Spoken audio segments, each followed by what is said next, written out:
राजापुर तालुका से इस वक्त की एक बेहद गंभीर और चिंताजनक मामला सामने आया है, जहां सरकार की लाडली बहन योजना से जुड़ी कई महिलाओं के साथ करोड़ों रुपए की कथित धोखाधड़ी किए जाने का आरोप लगा है।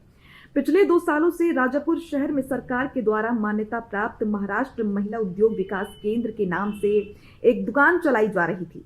आरोप है कि इस केंद्र में राजापुर की एक राजनीतिक महिला की सहभागिता से कोल्हापुर की एक महिला ने राजापुर की महिलाओं को ये भरोसा दिलाया वो कच्चा माल उपलब्ध कराएंगी, उसे पक्का करवाएंगी और महिलाओं के नाम पर बैंक से कर्ज लेकर मशीनें दिलाई जाएंगी।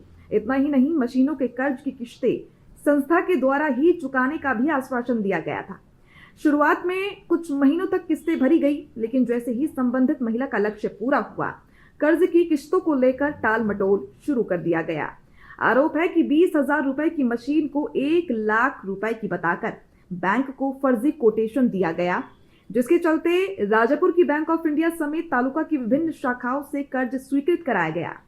रोजगार मिलेगा, उद्योग शुरू होगा, इस भरोसे में आकर राजापुर की कई महिलाएं इस कथित धोखाधड़ी का शिकार हो गई।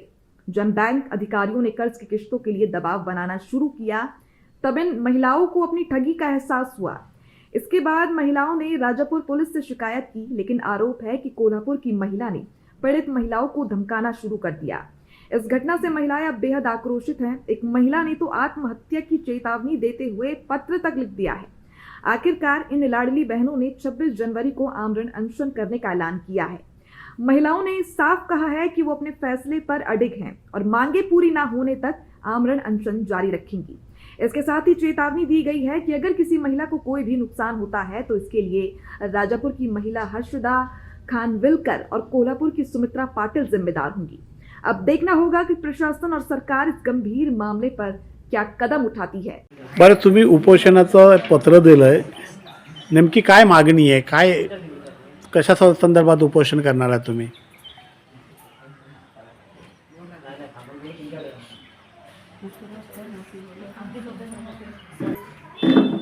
सुमित्रा पाटीलने आम्हाला फसवलं, त्या संदर्भात आम्ही उपोषण करणार आहोत। काय नेमकं काय प्रकरण काय?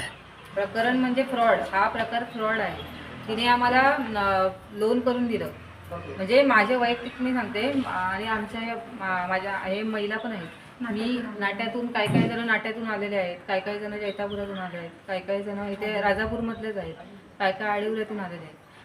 आता माझं काय, मी गोल्ड लोन करून मशीन घेतली होती, 2 मशीनी घेतलेल्या आहेत सुमित्रा पाटीलकडून।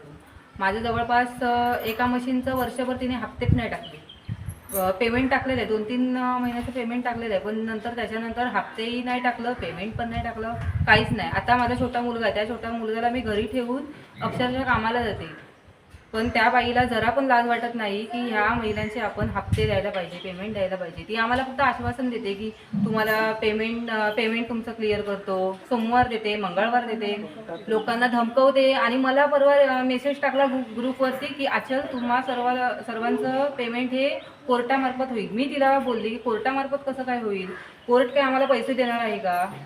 आम्ही तुझ्या पैसे देताना कोर्ट नाही आलं ना, मग आता कोर्ट का आणतेस तू मध्ये? आता आमचे पैसे देऊन टाक ना, आम्हाला आता मोकळं कर।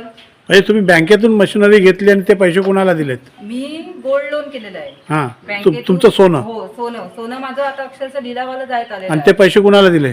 सुमित्रा पाटीलला। माझ्या स्टेटमेंटवरती NFT पण आहे तिच्या नावाची, सुमित्रा पाटील। तुमचा काय प्रश्न आहे? एकच आमचे नाट्यातून, म्हणजे तुमच्या बरोबर काय झालं? तुमचं पण गोल्ड लोन आहे? गोल्ड लोन नाही आहे, बँकेतून लोन करून घेतलंय, मुद्रा लोन केलंय आणि 1,10,000चं लोन करून ती मशीन दिली आम्हाला। आणि एवढं पण सांगण्यात आलं की तुम्हाला वेळोवेळी आम्ही काम देऊ, आम्ही व्यवस्थित काम चालवू, असं त्यांनी सांगितलं। संस्थेचं नाव काय आहे नेमकं? संस्थेचं महिला उद्योग, महाराष्ट्र महिला उद्योग केंद्र विकास, महाराष्ट्र महिला उद्योग विकास केंद्र राजापूर। बरं, इथं कोण चालवतं ते राजापूरमध्ये? इकडे हर्षदा खानविलकर होती, तिच्या म्हणजे हर्षदा खानविलकर मेन आहे ना, मेन संस्थापिका सुमित्रा दत्तात्रय पाटील या आहेत आणि त्यांच्या खालती हर्षदा खानविलकर म्हणजे इथलं काम बघतात? हो, इथलं काम बघतात। तिने हर्षदा खानविलकरने सगळ्या महिलांना सांगितलं की ह्या मशीन संदर्भात, त्यानेच मला पण स्वतःला, मी पण मला मशीन घेताना हर्षदा खानविलकरलाच विचारलं होतं नेमकं काय प्रोसिजर आहे, कसं काय, तेव्हा तिनेच सांगितलं मला। तर मी असा विचार केला की लोन काढण्यापेक्षा मी गोल्ड लोनच ठेवते ना माझं बँकेत आणि लगेच मशीन घेते, लगेच मी मशीन घेते। तुम्ही कोणती मशीन घेतली? Sanitary pad. अच्छा, भाभी तुम्ही कुठली घेतली? तुम्ही कुठली? सॅनिटरी पॅडची मशीन घेतली होती. हां ते 6 महिने म्हणजे 6 महिने झाले आणि 6 महिने हप्ते भरले त्यांनी. 1,35,000चं लोन झालं आमचं आणि 6 महिन्यानंतर हप्ते भरायचे बंद झाले. ते म्हणते की आता ते म्हणजे काम नाही आहे, त्याच्यासाठी माल नाही मिळत, म्हणून तुम्ही तुमची मशीन चेंज करून घ्या, रबर मशीन घ्या. तर आम्ही रबर मशीन पण घेतली त्यांच्याकडून बदलून, ती मशीन देऊ.